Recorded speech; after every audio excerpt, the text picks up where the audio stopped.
Hey y'all, hope all is well. This is another video in the Road to Grandmaster series, and this one I'm going over my round 9 game from the Reykjavik Open.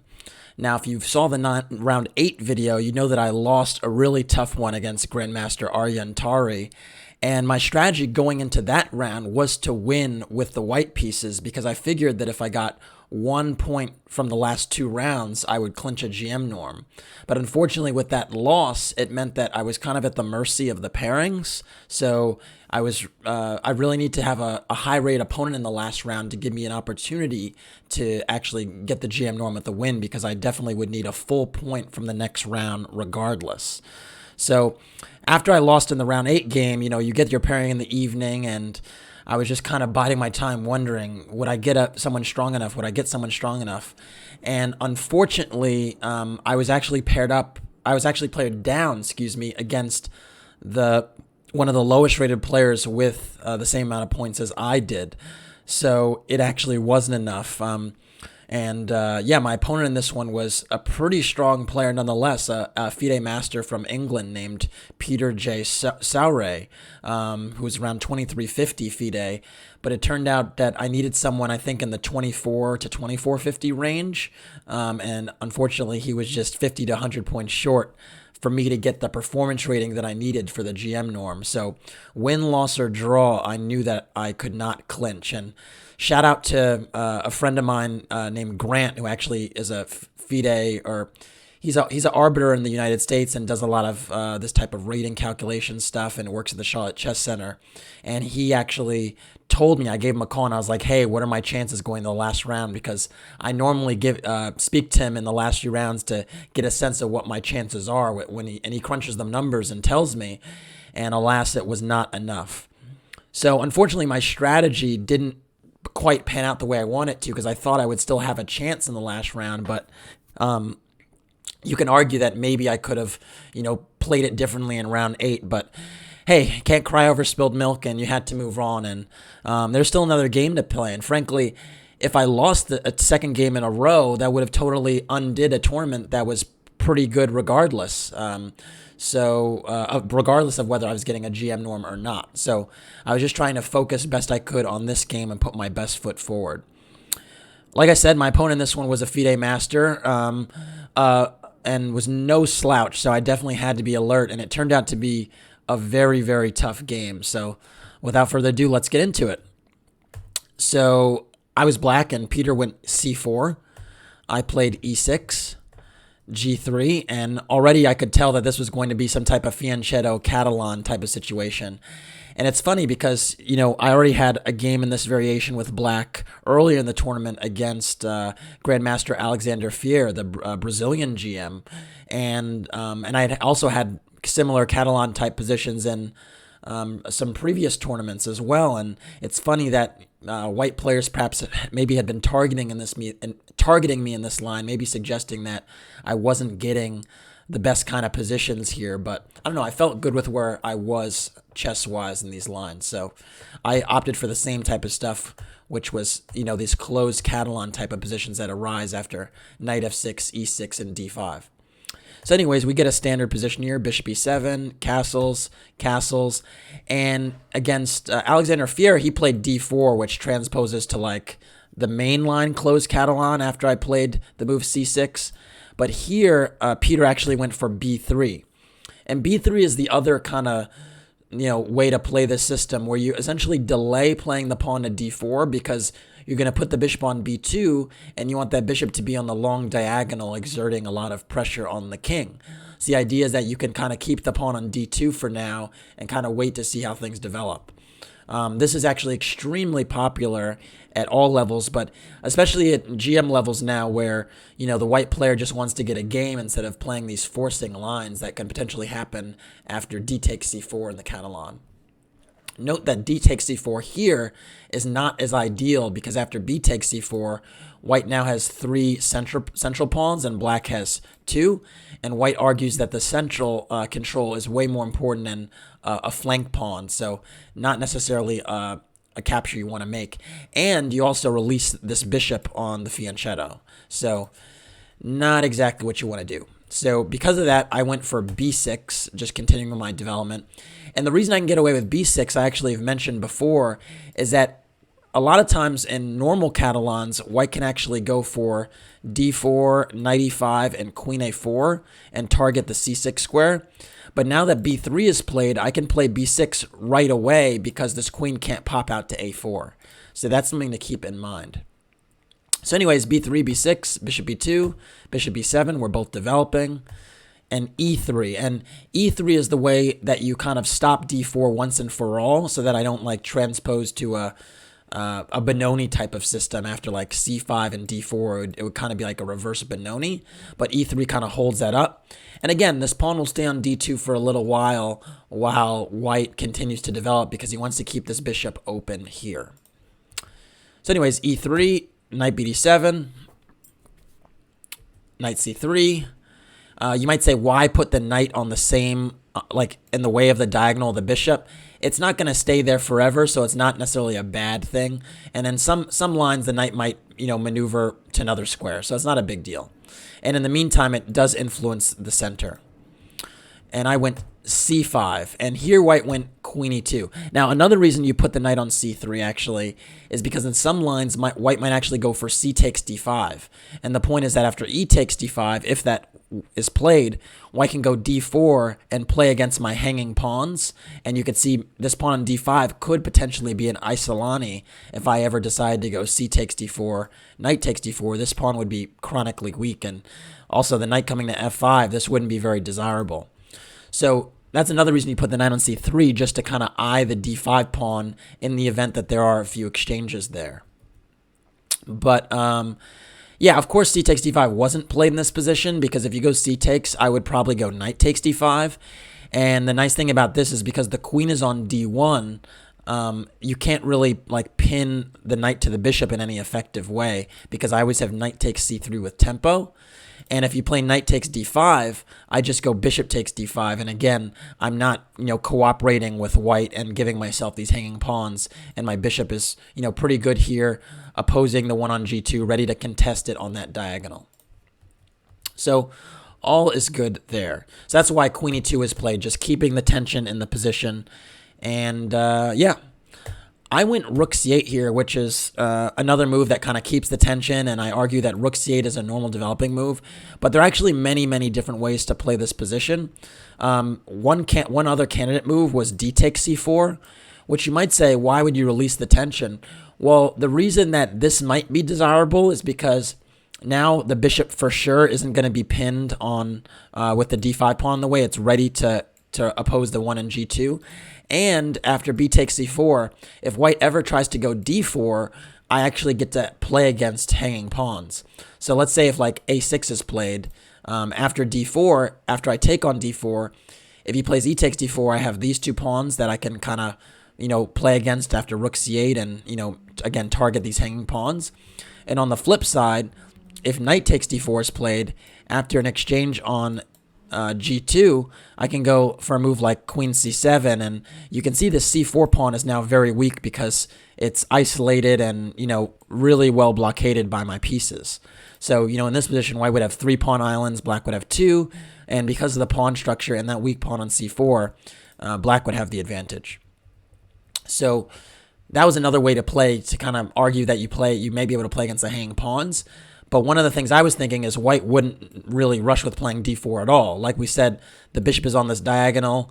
He would continue to slow play it, maybe playing like rook b1 or rook d1, and really just kind of wait and see what black is trying to do, because it's actually not too hard to spoil black's position, believe it or not, because black doesn't have any really amazing pawn breaks here.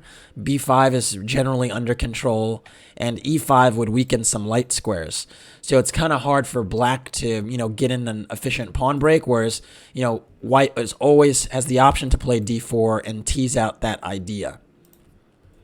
Anyways, getting back to the game, after rook c8, white went for knight e1. And this is kind of an idea that I actually overlooked, but is actually fairly thematic in these systems. And the point is, instead of actually, taking on d5 or pushing the d pawn, white tries to control the center by going for f4 plan, and then might move the knight back to f3. The other thing that's kind of dangerous about this plan is in some positions, f4 can come with g4 as well. And then all of a sudden, with g4 and g5, white takes more space in the middle, basically causes a crisis in the center because my knight on f6 that's defending d5 will possibly be challenged. And again, this bishop on the long diagonal may come into play. So already after knight e1, I was a little bit wary of some of these ideas because it was clear to me that, I kind of had to act responsibly to deal with these plans. I couldn't sit forever because this was kind of coming hard and fast. Another thing, just immediately you notice, is that now my pawn on d5 is actually pinned because the bishop on b7 is unprotected.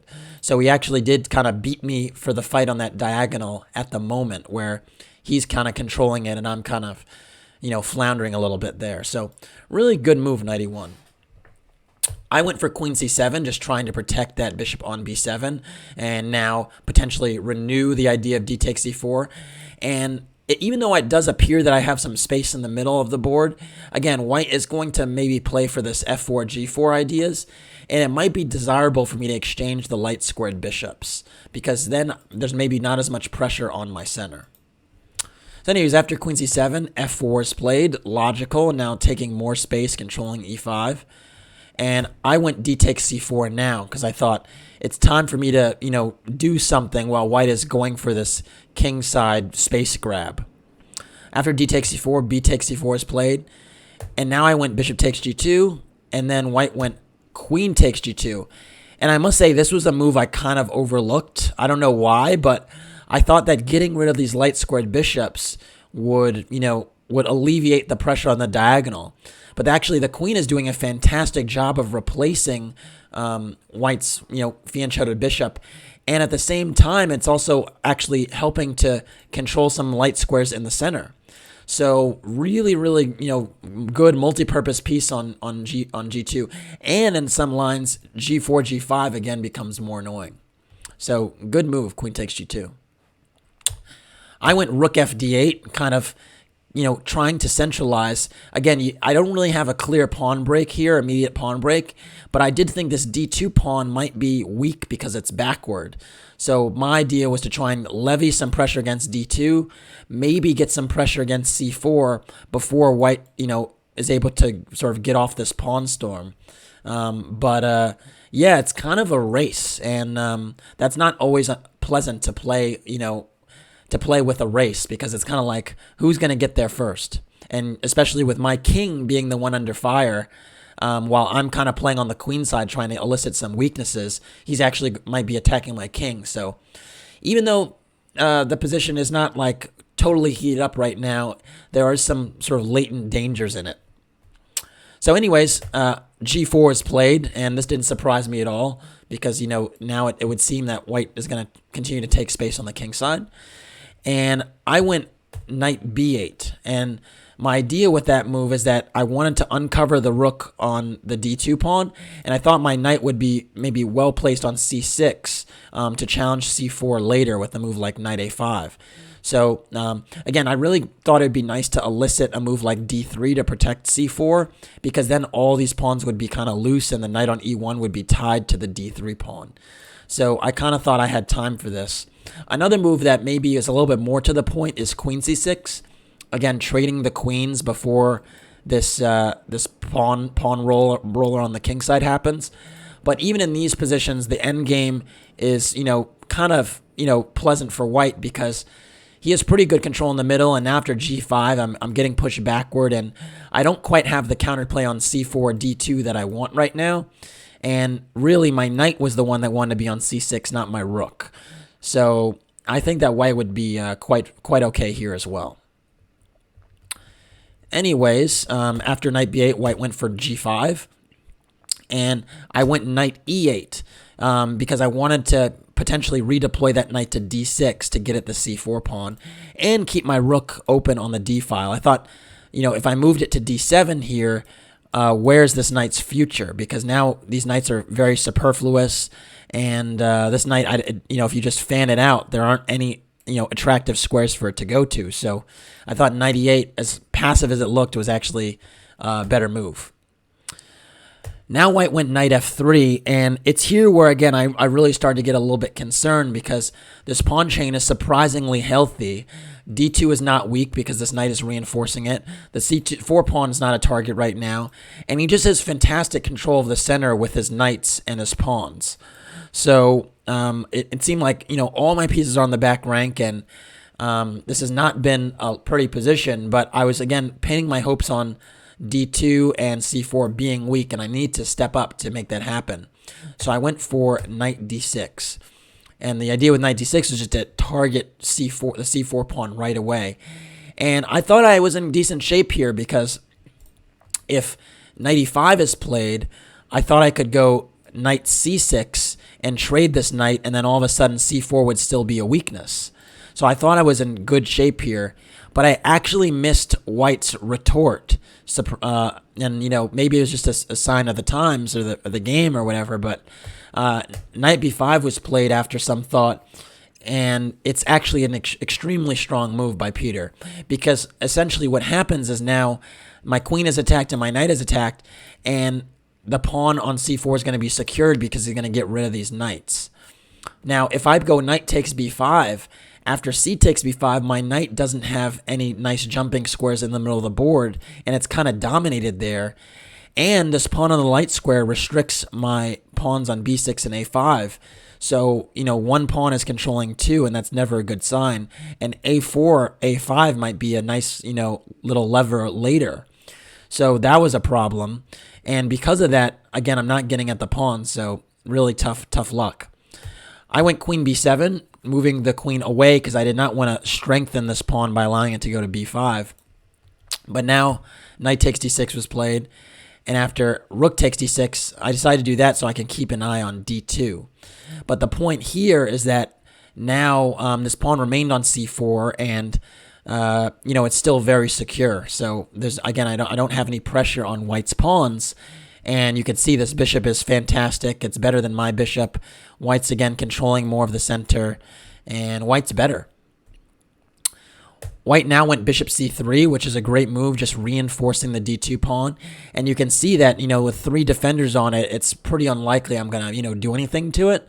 And, again, these endgames now that can possibly arise after queens come off the board are a little bit unpleasant because you have to think about the pawn breaks.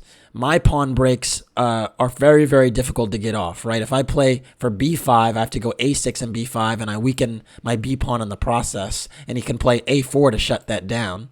And then on the flip side, if I play f6, I create an extra pawn on h7, and, it just it just opens maybe the g file for white. So my pawn breaks don't look so fun, and white has ideas of just continuing to push with h4, h5, also a4, a5.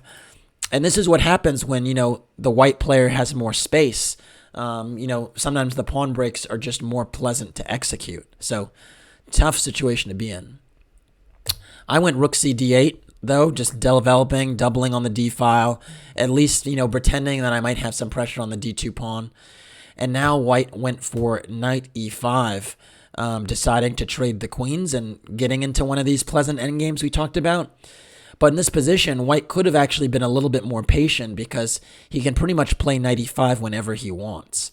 So instead, a much, much better move would have been a4, because you play a4, and again, if you can get like rook fb1 and a5 in with the queens on the board, I not only have to worry about, just files opening up and getting positionally squeezed, I also have to worry about my king coming under fire.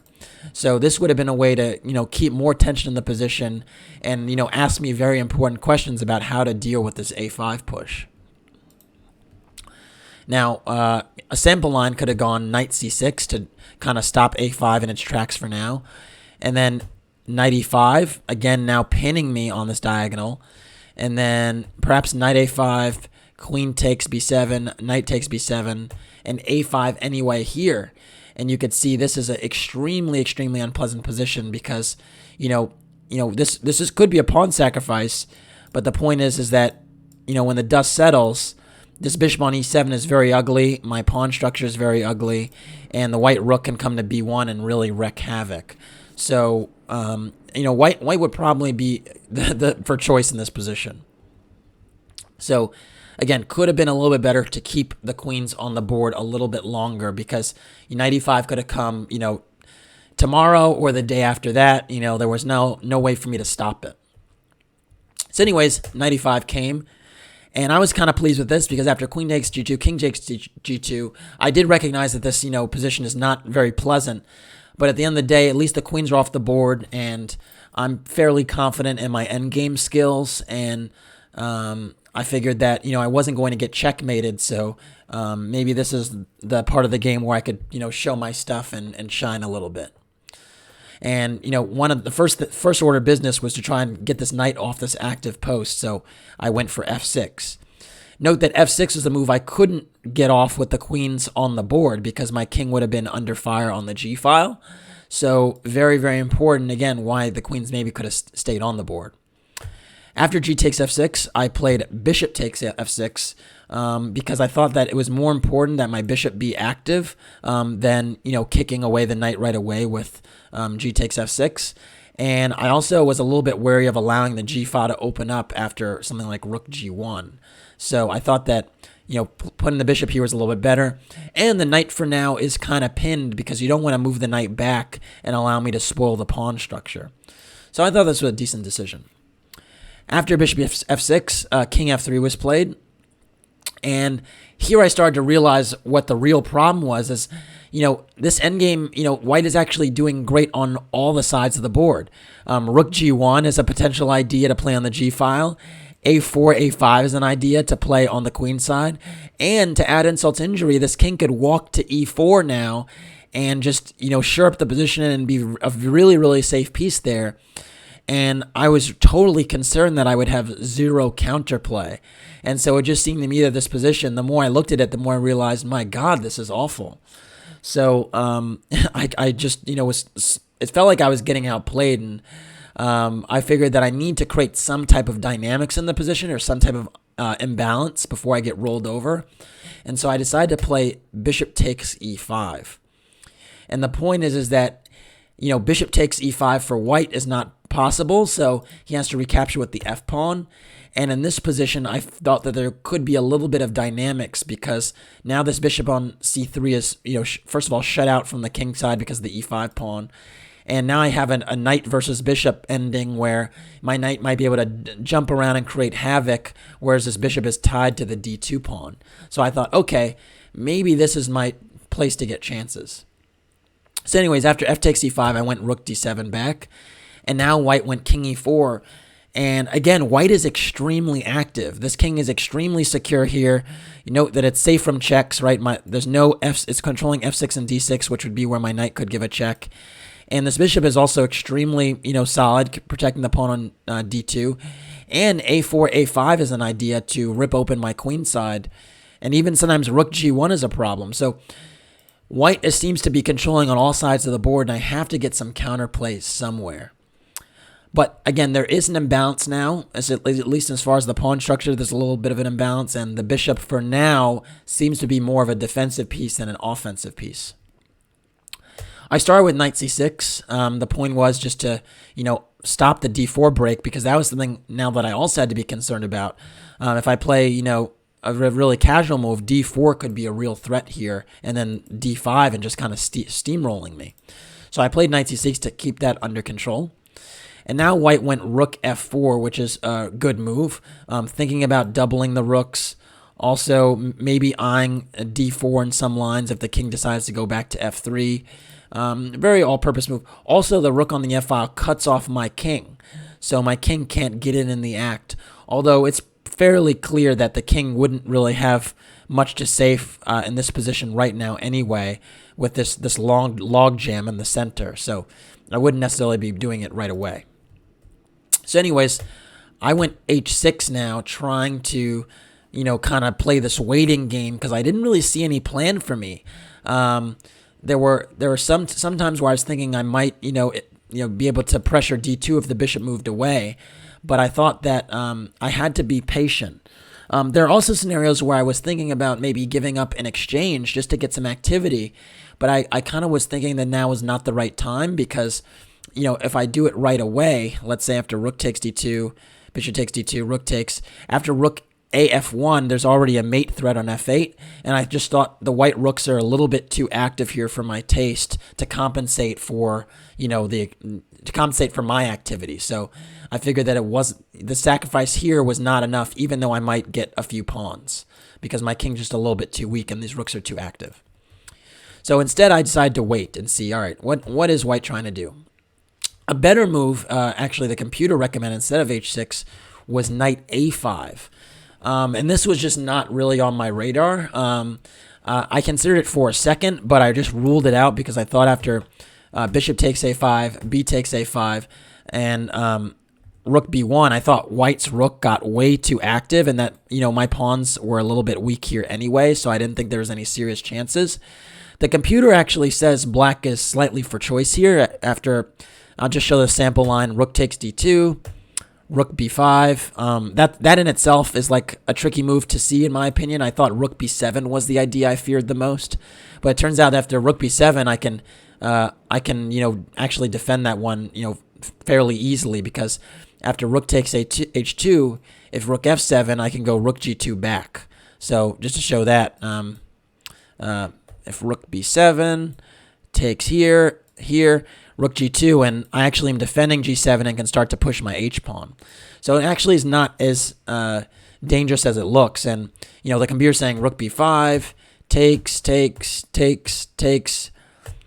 here, and the computer just gives some line that's close to equality that kind of fizzles out. But actually, given how many moves there for white that the computer gave that weren't totally obvious, maybe that's a line I could have considered, even though it does wind up fizzling out, because it just seems like there are a few tough moves white would have to make. But in any case, I just thought that activity for the rook did not make a whole lot of sense, so I didn't go for that. So anyways, h6. h6 is a mistake though, because now white continues onward and went for rook b1, and here I start to realize how dangerous the position is, because actually a4 a5 is a legitimate idea trying to pry open the queen side, and my a pawn on a7 is now paralyzed because b6 would be hanging. So again, it's really tough to figure out how am I going to play actively. What is my plan in this position, because I can't just sit. I went for knight e7 here, again, trying to wait and see what would happen. But believe it or not, the best move in this position is actually rook takes d2. And the point is that now that I've actually played h6, rook f1 doesn't come with a mate threat. And so after rook f1, I can just, attack another pawn. And it turns out that this line is actually very playable, even though the computer is giving equality even after I recoup some pawns because I'm forced to trade the rooks. And this position it's giving is equal. Although I must say I would slightly, I think I might consider slightly preferring white here, because if this white rook comes along and takes a7, my knight has to get back fairly quickly to shore up the rest of my queen side, and maybe if this a pawn stays alive, I might have some chances of losing this one. So it was tough to kind of plunge in for that exchange sack, because I didn't realize that the position was so urgent that was necessary, but evidently it was. I played at knight e7, and one of the issues with that is that I move my knight to a square where it's not really doing anything, and knight g6 is not really a threat. It's like a one-move idea, and the rook just moves away, and from g6 it's not actually attacking anything else. So white actually proceeded onward with a4, and here, a5 is a very serious threat, prying open the queen side, ripping my pawn structure, getting the rook active, so very good move a4. And here I actually just went back, kind of acknowledging, what?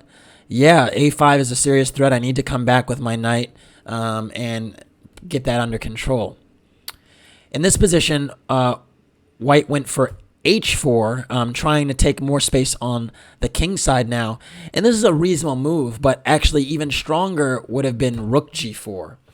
And the point is that after a move like king h7, white can actually go rook b g1 and shift gears to the king side, and then perhaps consider h4, h5, squeezing me a little bit. And again, it's very difficult for me to make moves. I'm kind of in a defensive stance. And white has some ideas. Rook g6 might also be an idea, attacking e6. Again, h4, h5, squeezing me. Very, very difficult to kind of, hang on here, or at least do anything active. I think I can turtle on the last few ranks, but make it difficult for white to break through, but very difficult. So anyways, maybe a little bit better. Instead, h4 is played. And again, h4 is a good move too, just taking more space, trying to, squeeze me a little bit. I was very wary about this rook coming to g4, so I figured now was as good a time as ever to play h5 and kind of fix this pawn on a dark square, and also, make sure my pawns are on light squares, perhaps, so that they're not targets for this bishop later. But again, and after h4, black has a much, much stronger move, and maybe you can pause the video and think on it for a minute or so and try and figure out what black should do here. All right, hopefully you pause the video and we're able to, get a good think in. The move that black should have played is, well, perhaps you knew because I'd mentioned it already before, but again, rook takes d2. This exchange sacrifice is the only real way to play this position actively. And so for like the third or fourth move in a row, this is the way I should have played, giving up the exchange to get a little bit of activity. And now with the pawns being fixed on c4, might get knight a5 in, or rook c2, and if the king moves away, maybe I leave my knight on c6 because I could take on e5 with check. But getting active was key for me, because, again, I can't sit and turtle like this. So after h4, I actually went h5, and now white went rook b5. And here now, a5 is a serious threat because, again, I can't push a5 because I lose b6. And after a5, if if I play b takes a5, the c5 pawn hangs. And if I play knight takes e5, he plays rook takes e5 anyway after he trades some minor pieces. So it just seemed to me like I had to I couldn't stop a5 now, and I had to do something. And so, I'd been looking at this rook takes d2 move for like 3 or 4 moves in a row now, and it seemed like now was as good a time as ever when this rook was on b5, a little bit out of the game, and so I went for it and played rook takes d2.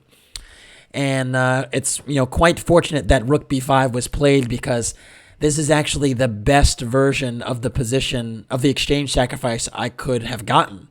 Because after bishop takes d2, rook takes d2, if you just, stop and look at the position for a moment, this rook on b5 is kind of out of play right now. It can't, go horizontally right now, and it kind of has to waste time going back.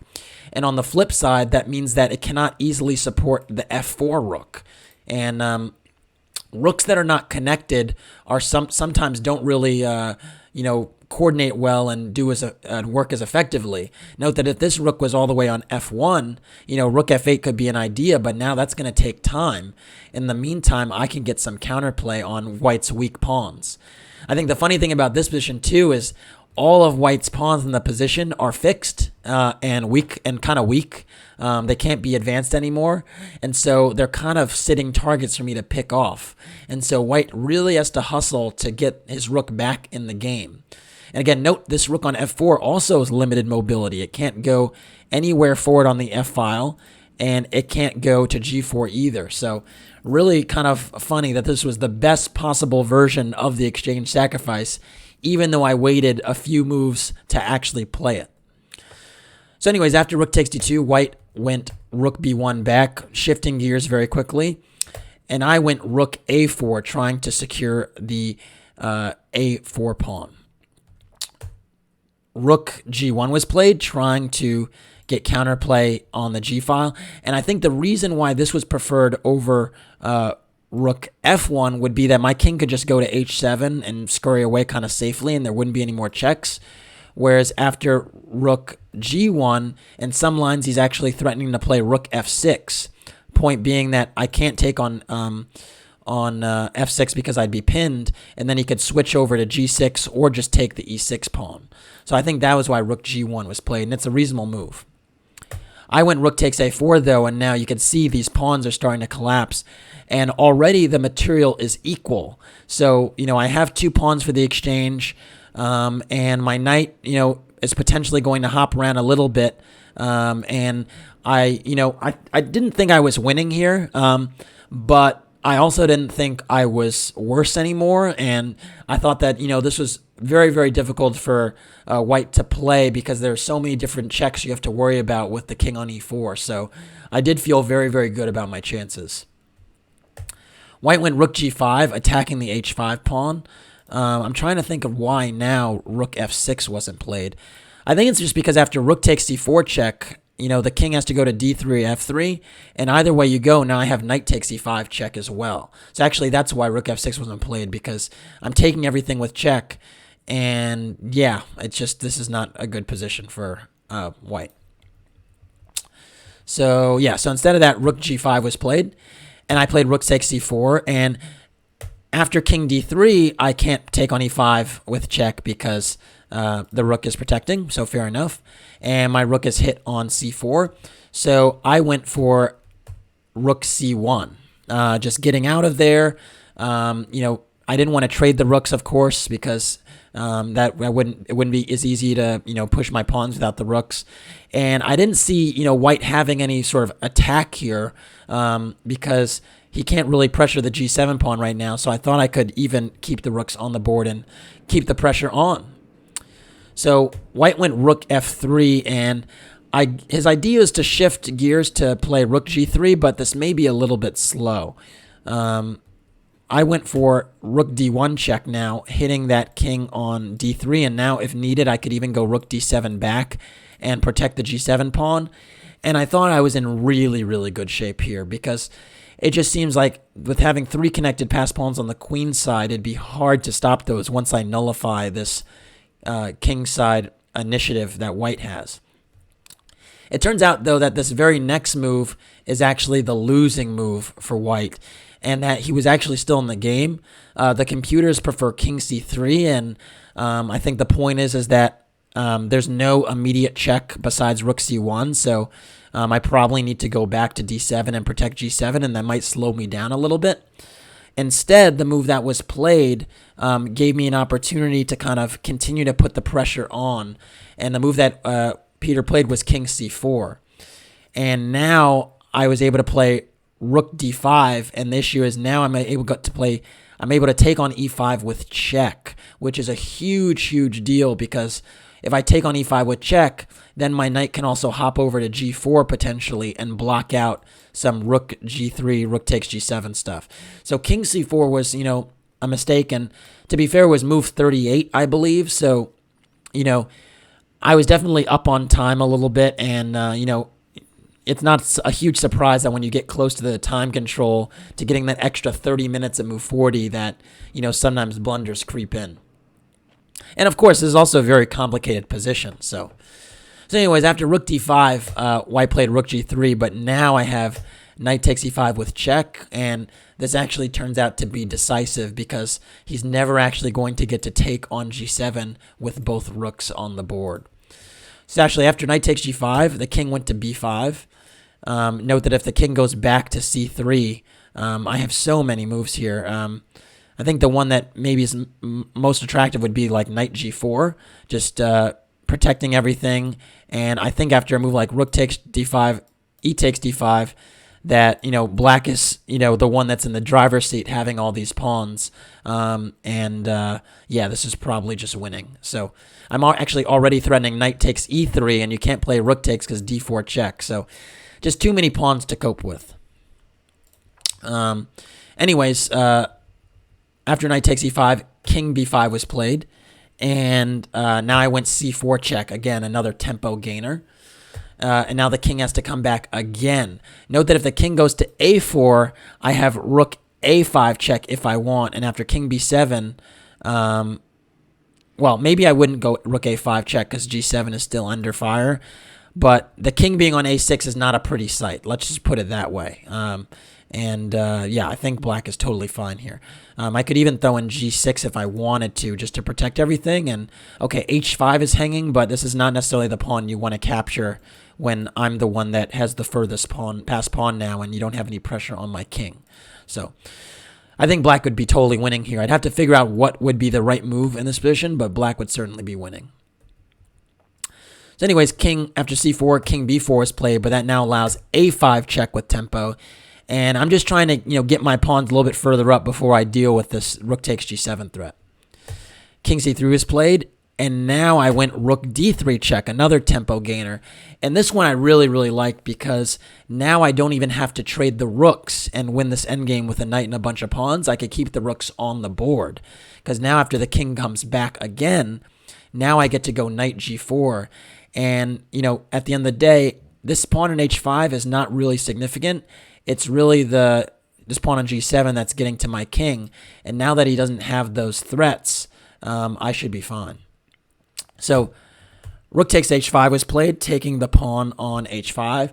But now I go knight takes e3. And this was the other point, is that after the rook comes back to g5, I actually have knight f5 as a resource protecting my g7 pawn. So first I went rook d2 check to, again, hassle the king again. And king c1 was played. Note that king c3 stepping up would lose immediately because of rook c2 check. And then the only move is king d4, which allows the fork knight f5. And, after I pick up the exchange, I just have too many pawns. So the king has to step backward to c1. But now after rook d1 check and king b2, I went knight f5, and I'm just protecting g7.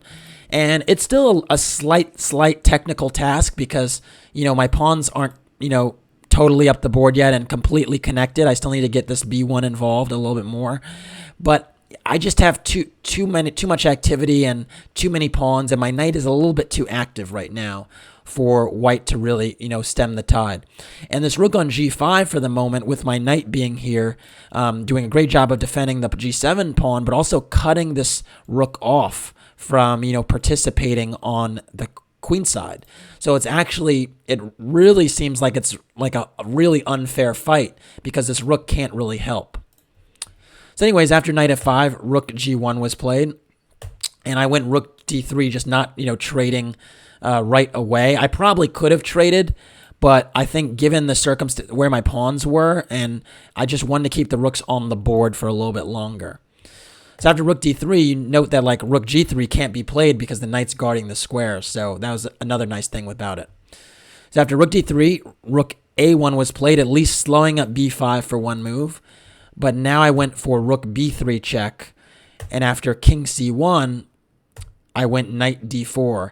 And now you can see, even though this rook is slowing up the b5 advance for the time being, because the a5 pawn will be hanging, this rook is now extremely passive and cut off. And again, I'm so active here with all my pieces and pawns. So white went rook b1, trying to just get rid of that rook, but it doesn't change the story that much. And I went rook c3 check, king b2, rook c2 check, king a3, and then b5. And now I'm actually even threatening b4 check and rook a2 mate. So white went rook b2 to stop that threat. And now I went b4 check, and now these pawns are rolling. With the knight here and the pawns together, it's really harmonious, and I don't need my rook anymore. After king a2, I went b3 check, continuing to push those pawns up the board. And after king b1, I went a4, and you can see this rook is totally boxed in, and my pawns are running. Rook a5 was played, and, it does seem like, white is kind of maxed out on his activity here with these rooks, now in position to kind of attack my pawns. But unfortunately, they're too far up the board to really do anything about it. And the knight is such a tricky piece. There are always forks everywhere you have to worry about, so I felt pretty confident here. I went c3, pushing this one, sort of saying I don't need the a4 pawn anymore. It's not a big deal. And after rook a8 check, that was a very important intermediate move, because if you play rook takes c2 right away, I go b takes c2 with check, and after king c1, I play knight b3 and fork the rook and the king. So you have to give this intermediate check first, so I was very alert. And I went king f7, stepping away. And now after rook takes c2, I took with the knight because b takes c2 would do me no good. Now after king c1, this just doesn't make sense. So knight takes c2.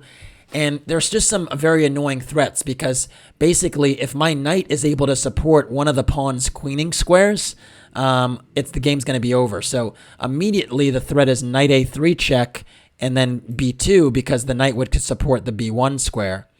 But the flip side of it is if my knight ever gets to a square where it supports c1, that's also something that the white rook has to worry about. So very difficult for the white rook and king to cope here. So after knight c2, knight takes c2, rook takes a4 is played, stopping knight a3. But all that's left for me to do is to get the knight to control one of these squares, c1 or b1.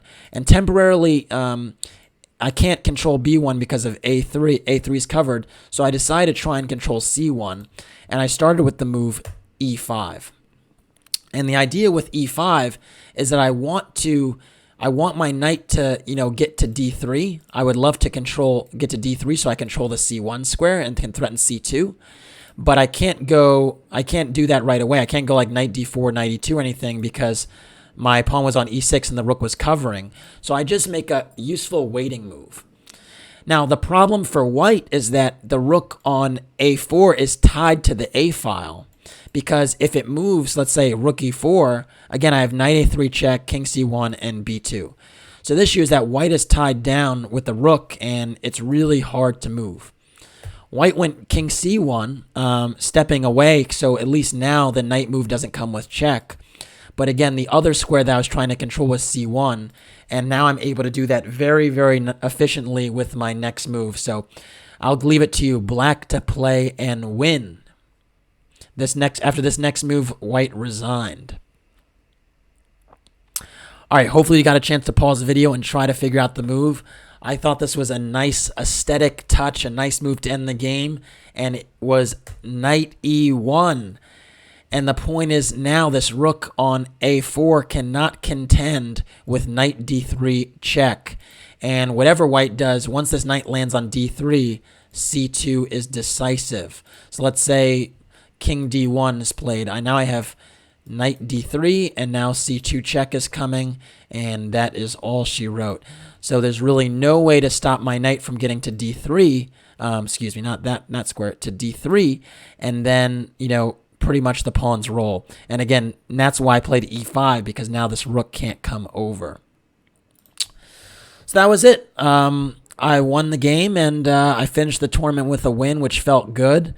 I did not manage to get the GM norm, but hey, it was still a very strong event.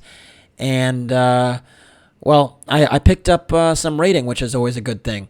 My performance rating, for those that are curious how close I was to the GM norm, was actually like 2550 something. And to get a GM norm, you need your performance rating to be 2600. So you can see my performance was like a little less than 50 points off the pace. And that's why if I played someone a little higher rated, I would have had an opportunity with the win. Now, nothing is guaranteed. I mean, this guy gave me a super tough game with, in the last round. And so you never can take any game for granted. And, playing a stronger player would have probably meant it'd be much, much harder to win also. It is what it is.